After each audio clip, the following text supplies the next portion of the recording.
हरि ओम अज्ञानतिमिरन्धस्य ज्ञानाञ्जनशलाकया चक्षुरुन्मिलितं येन तस्मै श्रीगुरुवे नमः।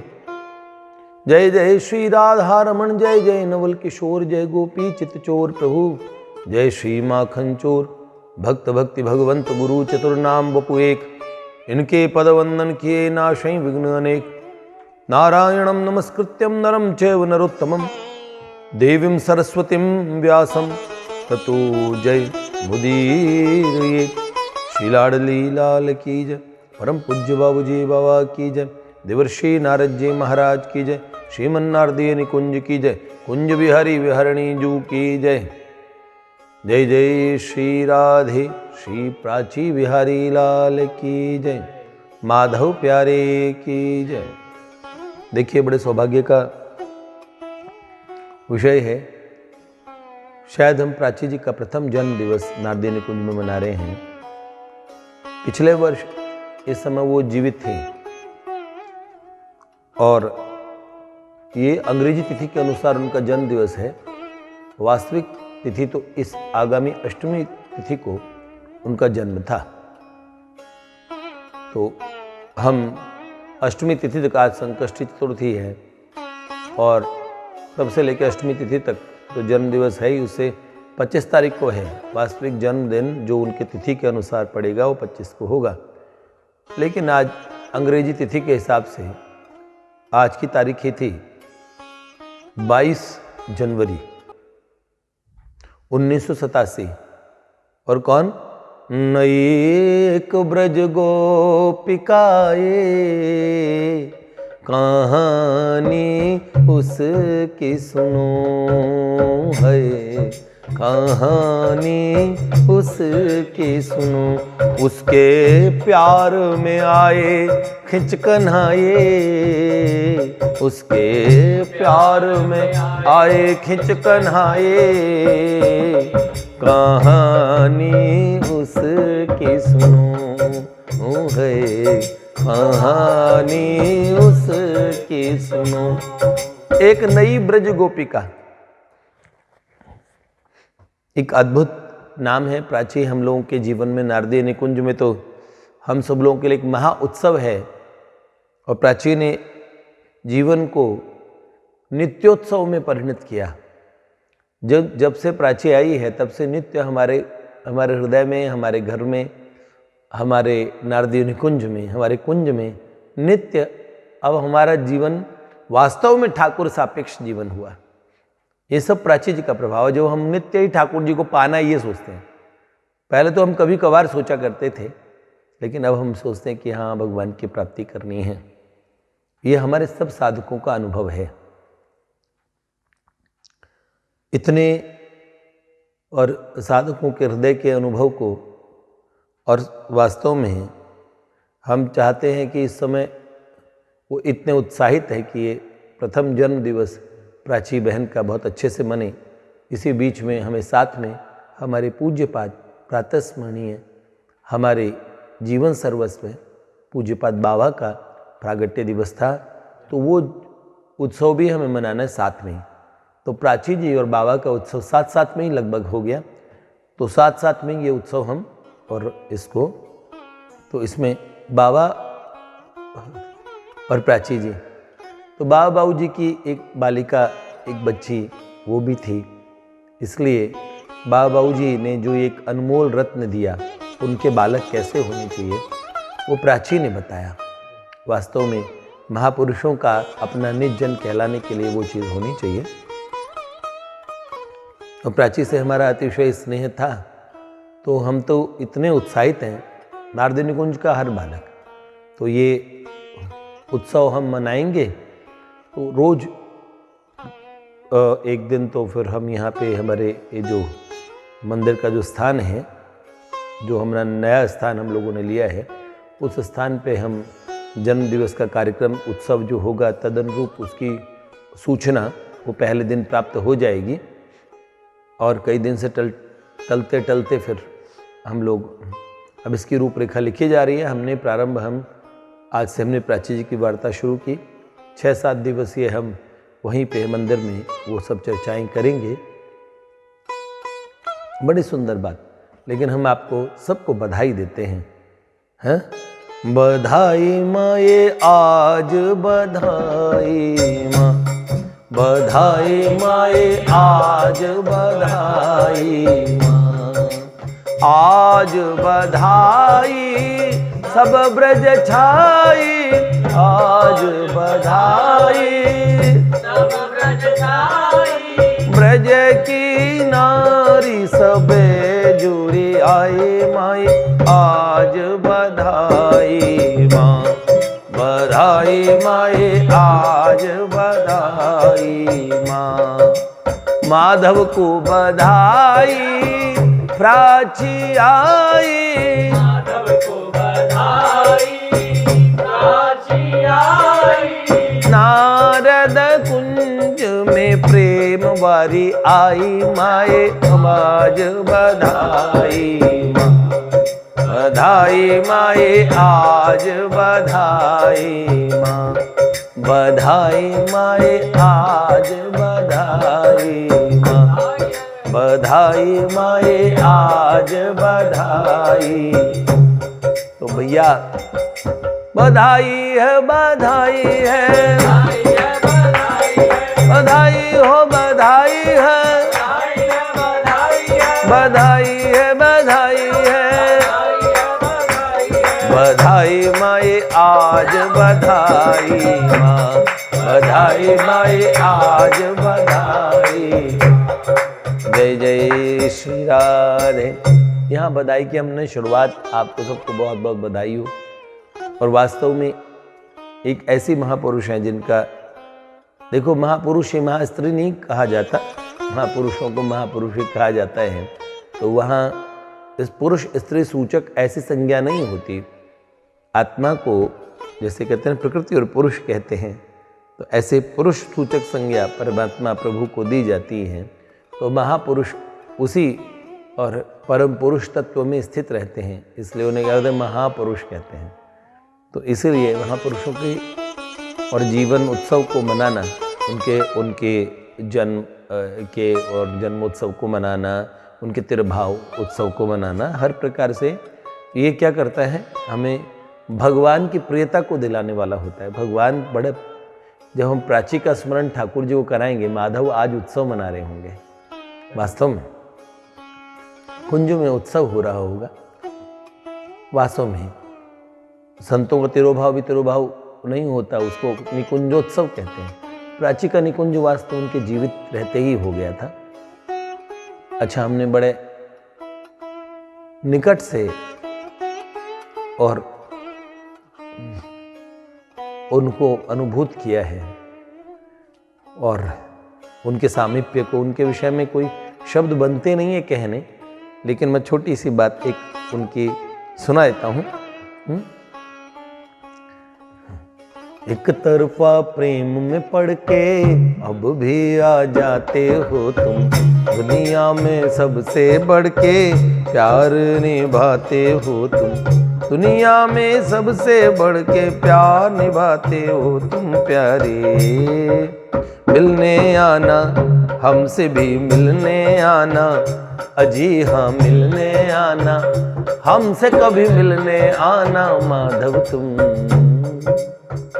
एक छोटी सी घटना उनकी सुना के, जो हम सुना चुके हैं, लेकिन उनके जन्म दिवस पे सुना रहे हैं कि एक सांझ को वो निकली पनघट, एक सांझ को वो निकली पनघट, लगा नाम तेरे की जुबां पे रट, लगा नाम तेरे की जुबां पे रट, पनघट पे चौकी सुनी आहट, पनघट पे चौकी सुनी आहट, भरी मोद तुम्हें अति देख निकट, भरी मोद तुम्हें अति देख निकट, क्या वो निरख तुम्हें बड़ी हर्षाई, तब की निज तुमने लंगराई, सन्मुख नभ में चंदा को लखी, प्राची मन में बड़ी शर्माई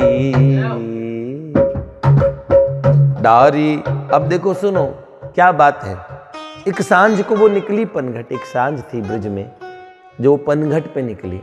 अच्छा, प्राची जी ने एक नया सिद्धांत दिया, इसको सह अस्तित्व का सिद्धांत कहते हैं। प्राची जी कहते थे, देखिए षट हमेशा अपने शास्त्रों में उदाहरण आता है, वो कहती थी शतकोटि प्रविस्तरिम, हर चीज का शतकोटि अपारा। शतकोटि तरीके से क्यों कहा जाता है भैया जी?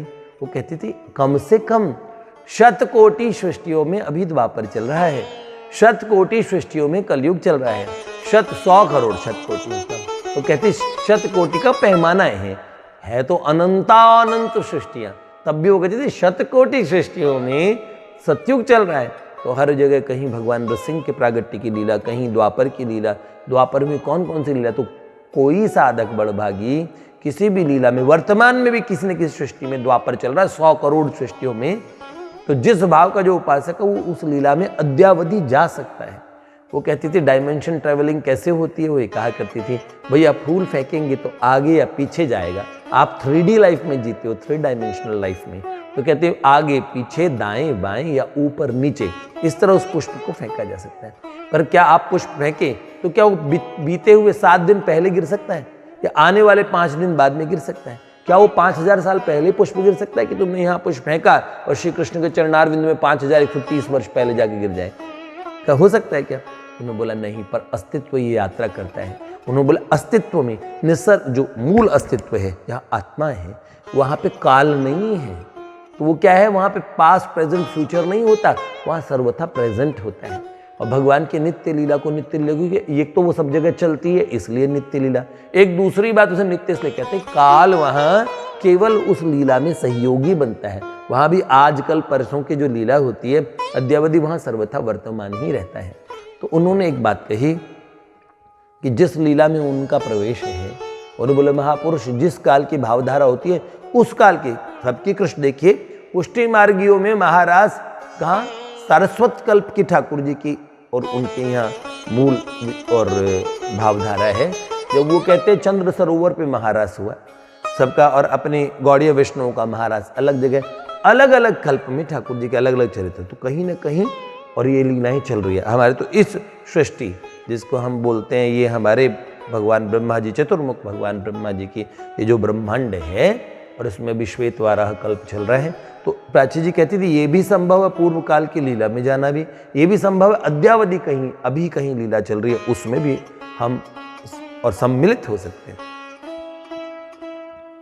तो इस तरीके से एकमात्र भगवत लीलाओं में उनका टाइम ट्रैवलिंग और कुछ नहीं है, ये पॉसिबल टाइम ट्रैवलिंग आप सोचेंगे यंत्रों से ये संभव हो पाएगा, ये नहीं, ये अस्तित्व से संभव हो पाएगा। हमारे स्वयं के भीतर इतनी सूक्ष्म चीज़ है। वो कहती प्रकाश की गति से भी अगर कोई चलेगा तो टाइम ट्रैवलिंग उसके लिए पॉसिबल नहीं होगी। उनका बहुत अलग बात है। तो भीतर हमारे मन में मन की गति होती है। उन्होंने बोले प्रकाश से भी सूक्ष्म होता है मन। तो ये जो मन की अंतःकरण के भीतर ऐसी गति होती है तो हम अपने अस्तित्व से इन सब चीज़ों को अनुभूत कर सकते हैं। जीवन काल में भगवान की लीलाओं में प्रवेश कर सकते हैं, उन्हें देख सकते हैं, उनमें सम्मिलित, उनमें भागीदार, ऐसे बड़भागी हम बन सकते हैं। तो बात यह है। तो देखिए क्या था, वो एक उस लीला में जाती है तो कहती थी कि सह अस्तित्व हमारा प्राची जी का यहाँ अस्तित्व, एक वो उस नित्य राज्य में वो ठाकुर जीवेर स्वरूप है नित्य कृष्णेर नित्य दास। वो कहते हैं हमारा स्वरूप श्री कृष्ण का नित्य दास है। वो क्या होता है नित्य दास और स्वरूप होता क्या है?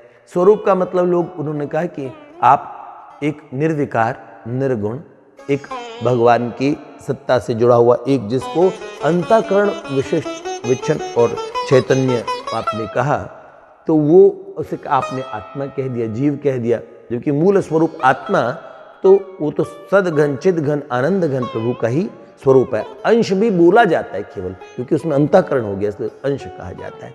बाकी तो आत्मा तो जो जहाँ परमात्मा है वही आत्मा है। स्थिति में मूल में देखें, पर अंतःकरण लेके वो जीव बन गया, ऐसी बात कहते हैं। लेकिन प्राची जी एक बात कहा करती थी, हर जीव का एक स्वरूप होता है। उस राज्य में जो जिसे हम नित्य जगत कहते हैं वो भगवान का अभिन्न अंश है, वो कहा करती थी। और ये क्या है जीव, इधर ये हमारा ये जो स्वरूप है वो भगवान का भिन्नांश है, ये भगवान की भिन्ना प्रकृति अष्टधा प्रकृति है, ऐसे कहा करती थी। पर अभिन्नांश भिन्नांश जुड़े हुए हैं। वो कहती थी परावाणी वैखरी से जुड़ी हुई है। लोग सीधा सीधा परा की तरफ जाने की बात करते हैं, वैखरी भी उसका ही परावाणी का एक हिस्सा है। तो ये जो नित्य आध्यात्मिक जगत है ये भी भौतिक जगत से जुड़ा हुआ है। भौतिक जगत में जो भी और प्रतिबिंब पड़ रहे हैं वो वास्तव में आध्यात्मिक जगत के ही है। ये प्राची जी ने कहा सह अस्तित्व है। वो कहते थे एक अस्तित्व में हजारों अस्तित्व छुपे हुए हैं।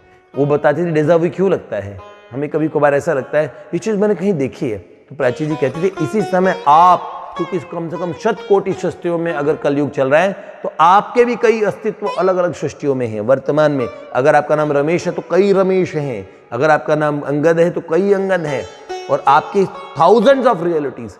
ये वास्तविक सिद्धांत उनका अनंत आयाम है, वो अनंत आयाम कहती थी। तो इसलिए उनका, और बड़े वैज्ञानिक तरीके से उन्होंने उसको समझाया भी, और बहुत अच्छी बात, और बिल्कुल शास्त्र प्रमाण के साथ समझाया। तो हम भी बता सकते हैं, हम भी उसे एक्सप्लेन कर सकते हैं, लेकिन उनके जन्म दिवस पे, क्योंकि उन्होंने एक नई, कुछ ऐसे कई नए सिद्धांत, बड़े ज्ञानम विज्ञान सहितम ऐसा उन्होंने बताया था। तो हम उनके श्री चरणों में बहुत बहुत प्रणाम करते हैं, बहुत बधाई देते हैं। पर आपको एक वो लीला की बात सुना के फिर क्या एक सांझ को वो निकली पनघट, लगा नाम तेरे की जुबां पे रट, पनघट पे चौंकी सुनी आहट, भरी मोद तुम्हें अति देख निकट। पनघट पे आहट सुनी, शाम के समय वो निकली और उसी समय ठाकुर जी को देख के आनंदित हो गई। पनघट पे क्या, वो निरख तुम्हें बड़ी हर्षाई, तब कीनी जो तुमने लंगराई। ठाकुर जी शरारत करने लगी तो वो मन में हर्षित तो हुई, पर उनकी लंगराई, उनकी शरारत से, और फिर क्या हुआ, सन्मुख नभ में चंदा को लखी, प्राची मन में बड़ी शर्माई। तो फिर क्या, ठाकुर जी को कहा देखो, ओहो लाल मोरी बाह दुखत मत मोड़ो, लाल मेरी बाह दुखती है मत मोड़ो। तो उन्होंने एक अंतिम और कहा क्या, और नहीं चूमो मुख नभ में सन्मुख, निरखत चांद निगोड़ो। चांद देख रहा है, ऐसी बात कही। तो ब्रज की चिन्मय धरा में चंद्रमा भी ये चंद्रमा लौकिक भौतिक चंद्रमा नहीं है, वहाँ पे भगवान के सखा स्वरूप चंद्रहास्य चंद्रमा के रूप में है। इस तरीके से वहाँ आप ठाकुर जी के सखा पयद बादलों के स्वरूप में है, वहाँ की सृष्टि ही बिल्कुल अलग है। तो क्या, उस समय प्राची ने चांद को देखे तो सन्मुख नभ में चंदा को लखी, प्राची मन में बड़ी शर्माई। तब ठाकुर जी ने क्या किया, चांद को देखा तिरछी नजर से, डारी जो तिरछी नजरिया, चंदा पे छाई बदरिया, डारी जो तिरछी नजरिया, चंदा पे छाई बदरिया। अब तो तू मान गुजरिया, कह उससे विनती करते तुम, मिलने आना हमसे भी मिलने आना, अजी हाँ मिलने आना, हमसे कभी मिलने आना माधव तुम। अब देखो हाथ जोड़ के वंदन करने लगे, कर जोड़ लगे करने वंदन, छोड़ो सखिए जग के बंधन, प्राची कहे हे जसुमति नंदन, तुमरे विद शिव करे पग वंदन। से सखी मैं हाथ जोड़ता हूं, अब ये जग के बंधन छोड़ दो। तो प्राची कही हे जसुमति नंदन, तुमरे विद शिव करे पग वंदन। हे ठाकुर, आपके चरण वंदन तो भगवान महादेव और भगवान ब्रह्मा जी करते हैं, तो करे मेरे शील की लक्ष्मण रेख रही।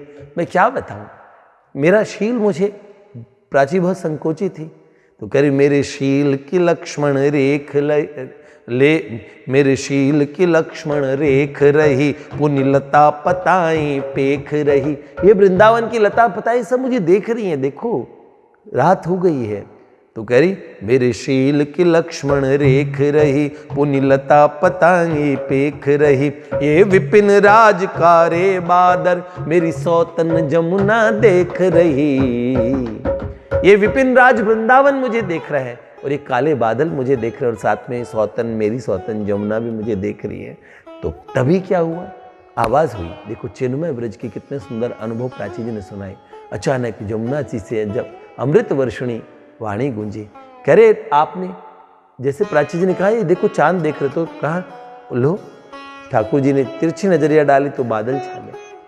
तो प्राची जी ने कहा ये काले बादल भी तो हैं, अगर चांद नहीं देख रहा तो ये विपिन राज मतलब वनों का राजा, ये श्रेष्ठ वृंदावन, ये विपिन राजकारे बादर, मेरी सौतन जमुना देख रही। तो फिर क्या कहा, तभी आवाज आई, बोली जमुना बड़ी होले, चंदा तरु बादल भोले। बोली जमुना बड़ी होले, चंदा तरु बादल भोले। प्राची ये प्रीतम भोले, नेह इनका स्वीकार करूं तुम। सबने कहा, चंदा बोल पड़ा, बादल बोले, पेड़ बोले, जमुना बोली, ये प्रियतम, अरे बड़े भाग्यों को इनका स्नेह, इनका प्रेम मिलता है, तुम स्वीकार करो, संकोच न करो, है ना। लाज को काज कहा करिए, ब्रजराज मिले सोई काज करोगे। तो ऐसे ही नेह इनका स्वीकार करो तुम। ऐसे ही प्राची जी को जैसे ठाकुर जी मिले, अगर हम इन महापुरुषों के चरित्र को बहुत ध्यान से सुनेंगे, और सबसे बड़ी खास बात है, प्राची जी का चरित्र वास्तव में चरित्र खाली शब्दों में नहीं है, उस लीला में स्थित करने का सामर्थ्य रखने वाला चरित्र है। तो हम सब लोग बहुत बहुत बधाई देते हैं। हृदय आनंद भर बोलो, बधाई है, बधाई है, बधाई है, बधाई है, बधाई है, बधाई है, बधाई है, बधाई है, बधाई है, बधाई है, बधाई है, बधाई है, बधाई है। हमारे भाग्य हैं जागे, वो प्राची घर में आई है। हमारे भाग्य हैं जागे, जो प्राची घर में आई है। प्राची जी के जन्मोत्सव के लिए एक बधाई हम लिखेंगे, और जिस दिन उनका हिंदी तिथि के अनुसार जन्मदिन होगा, उस दिन हम गाएंगे उत्सव में। तो उत्सव को आप इंटरनेट से देखिएगा सब लोग, और उसमें सम्मिलित रहिएगा। जो प्राची को अपने घर का मानते हैं, बड़ी भोली सी, बड़ी प्यारी सी, और ऐसी ब्रज गोपिका कहाँ से। देखिए, जब हमने उन्हें प्रथम बार देखा था, तो हमारे हृदय से पहली आवाज़ आई कि इतने सुंदर लोग इस सृष्टि में हमने पहले बहुत कम देखे। इसलिए कि उनकी सुंदरता को कोई तस्वीर ले नहीं सकती। जो उनमें आभा, जो उनका तेज, जो उनके अंदर सरलता, जो उनके व्यवहार के अंदर सुंदरता, जो भगवान के प्रति जो ऐसा असीम अथाह अंत रहित प्रेम था, अंतहीन प्रेम, अंतहीन प्रेम, ऐसी थी प्राची। तो हम प्राची को, तो हम सदा, प्राची में सूर्योदय होता है ना, तो उस प्राची का में सूर्योदय हुआ। कौन? जिसमें यदुकुल के सूर्य भगवान गोपों के नमामि कुंज नायकम, कुंज नायक भगवान ने उनको है, हाँ, वो क्या प्रसन्न भानु शोभनम है ना, एक ठाकुर जी कुंजों में वो दिगंत सारु चारु सायकम रसाल वेणु गायकम, हाँ, वो जो निकुंजों के जो ठाकुर है, जो निकुंजों में सूर्य है। तो प्राची जी कहा करते थे, हम तो निकुंज के ना, हम तो कुंजों की ब्रिज की पूर्व दिशा है। खुद ही कर, मैंने कि किसी ने बताया, हमने खुद ही मान लिया, मानने में क्या है। तो ऐसे कहा करते थे, बड़े बहुत हम ऐसी प्राची का, और हम प्रागट्य दिवस मना रहे हैं। हम तो कहते वो प्रगति थी, बहुत अद्भुत कन्या थी, और बहुत अल्प अवधि इस संसार में रही। उन्होंने अपने प्रचार के विषय में सोचा भी नहीं होगा, उन्होंने सोचा नहीं होगा कि जो उनके रिश्ते में कुछ संबंध में हम लोग उनके कुछ भी नहीं रखते। हम उनका प्रागट्य दिवस, प्रागट्य उत्सव हम उनके लिए पूरा सप्ताह मना रहे हैं, और कितने लोगों के हृदय में वो वंदित हो गई, जगत वंद्या हो गई। एक दिन जो जो लोग उनके विषय में जानते चले जाएंगे। असल में दिक्कत क्या है, लोगों ने ऐसा ही देखा, ऐसा कुछ हो ही नहीं सकता। तो उनके जीवन में ऐसे कोई महापुरुष का, ऐसी कोई विभूति का आना नहीं हुआ, ये बड़ी बदकिस्मती कहेंगे। पर हम लोग बड़े सौभाग्यशाली हैं कि हम सब लोगों के जीवन में एक ऐसे महापुरुष का आना हुआ है। पर हम जानते हैं, अरे जिन्होंने इस बात को अनुभूत किया है, वो जानते हैं कि जिस व्यक्तित्व की हम बात कर रहे हैं वो कैसे थी। ठीक है, तो हम तो उस नव ब्रज गोपिका का, और ये जो जन्म दिवस उत्सव का ये जो सप्ताह, जन्म सप्ताह और महोत्सव के रूप में मनाने का हमारा विचार है। तो उसमें बस हम यही चाहते हैं, प्राची जो इससे और इनडायरेक्टली भी हम लोगों से जुड़ेंगे, उन लोगों को प्राची जैसे और उन महान विभूति की ऐसी कृपा मिले कि प्रिया प्रियतम इसी जीवन काल में उनको प्राप्त हो। आपको बहुत बहुत प्रणाम और बहुत बहुत बधाई हो। जय जय श्री राधे।